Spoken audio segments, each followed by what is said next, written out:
Já jsem Dana Vimerová, učím na Praze 9, v Klecenech, v Měšicích, v Hovorčovicích, v Praze v Letňanech. Dobrý den, já se jmenuji Renata Langová a pocházím z Prahy 6. Jmenuji se Marička Milčevič a vyučuju ve školkách, mateřských centrumech v Brně. Učím v Brně. Jmenuji se Kristýna a učím v Břeclavi metodiku Hokus Lotus. Metodiku Hokus a Lotus používám 3. rokem. Už 4 roky. Vyučuju už 2. rokem s tím, že 1. rok učím sama na sebe. Mě oslovila tím, že naši malí studenti odchází z hodin s celými větami. Učí se příběh, který je smysluplný, zábavný, pro ně naprosto přirozený.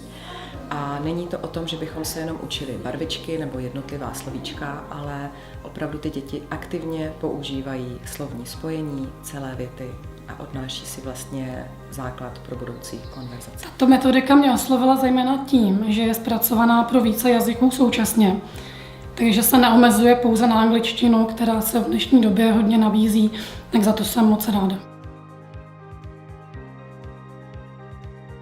Doporučila bych to z toho důvodu, že díky školení, kterým procházíme, každý lektor ví přesně, co má dělat. Hodina má přesný řád, hrajeme divadelko, zpíváme, tancujeme, máme kreativní část, čteme si z knížky, díváme se na video a každý lektor díky tady tomuto perfektně osvědčenému postupu ví, co v těch hodinách má dělat a jak s těmi dětmi pracovat.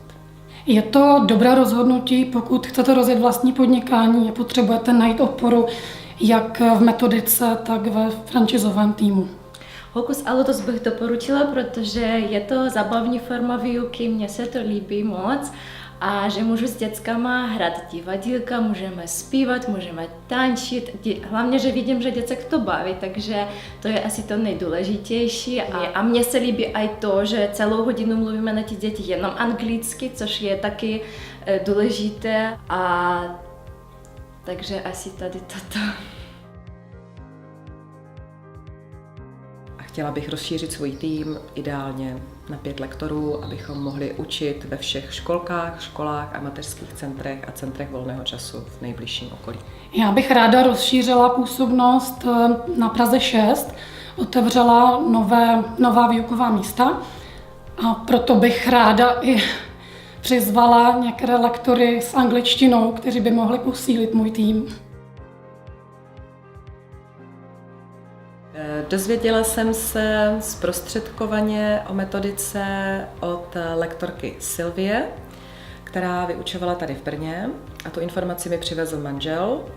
Poté jsem se podívala na webové stránky a pak jsme se skontaktovali s Veronikou po Skypeu, dořešili detaily a přihlásila jsem se na první školení. Dozvěděla jsem se o metodice na jedné z akcí, protože Hokus Lotus stále působí i mimo výuková centra. Byla to konkrétně Bamberiáda na Praze 6. Franšíza pro mě byla úplně nový koncept. Brala jsem to tak, že je to součást mého podnikání, že se chci posunout ve svém podnikání někam dál. Náklady jsou takové, že každý může začít pracovat jako franšízant. Máme obrovskou podporu, které si velice vážím a myslím si, že je neocenitelná a mluvíme-li o penězích i nezaplatitelná.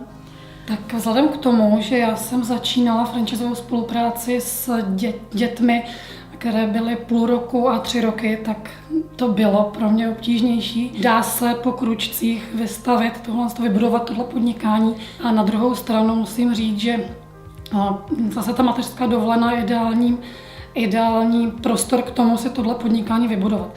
Že pokud člověk nastoupí do zaměstnání, tak už je to poněkud složitější. Takže bych určitě neodrazovala ani maminky na mateřské. Pokud cítíte, že to je to vaše, tak běžte do toho. 1. rok jsem začala učit při studiu vysoké školy, takže i těch cca 5 hodin týdně mi za ten 1. rok dokázalo zaplatit vstupní poplatky.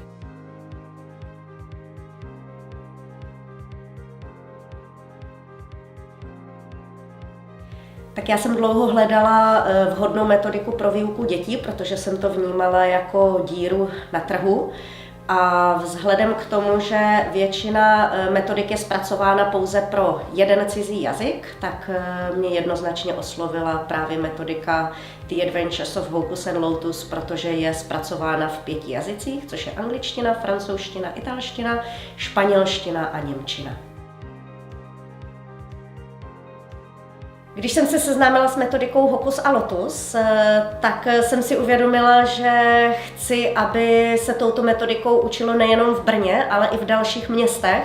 A zvažovala jsem, jakým způsobem předat ty své zkušenosti dál a jediný vhodný způsob pro mě byla franšíza.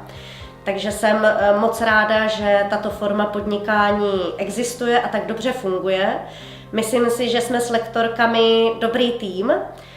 Vždycky se těším na to setkání, které probíhá alespoň jednou za rok společně při školení. Takže pokud chcete dělat něco, co vás baví, co vás bude skutečně naplňovat, tak vřele doporučuji volbu Hocus a Lotus.